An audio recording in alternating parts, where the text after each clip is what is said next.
Hey, it's Martina with Everyday Kentucky, and we're here at Housewarmings. I'm with Jason, the Field Operations Supervisor, and we are here talking about installations of fireplaces, right? Absolutely.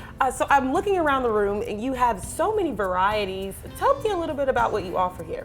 Well, we have a large range of both fireplaces, or I shouldn't say both fireplaces, but fireplaces, log sets, and inserts. So if you have an existing chimney and a fireplace and you want to upgrade it or improve its efficiency, we have inserts for that, or just the looks, we have log sets. But if maybe you don't have a fireplace at all, like you were asking, yes. Do you need a chimney? No, we can put in a fireplace, a gas fireplace or wood, and install it, and you would have a complete operational fireplace. Now, are the fireplaces just for interior inside the home, or do you also install outside the home? We do have outside fireplaces for patio living and such forth, both wood and gas.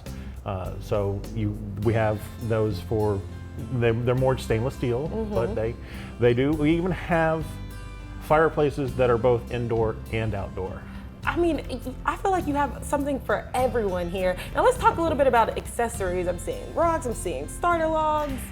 We have, once again, the fireplaces go with the trends of the times, interior design and everything. So we have traditional look with logs, or we have more modern ones with rocks or glass that, you know, show off a little more modern aesthetic. So we have everything in between, you know, so you can have, one of the big trends is rocks and twigs. Yeah. You know? So especially on the linear fireplaces, the large, long fireplaces that seem to be a very uptrend right now. Well, it seems like you have an option for everyone. If you're interested in an installation or fireplace, or just, you know, patio or decor and grills, come to Housewarmings. You can check them out online at myhousewarmings.com. This has been Martina with Everyday Kentucky. Jason's about to pick me out a fireplace perfect for my home. We'll be back with more right after this.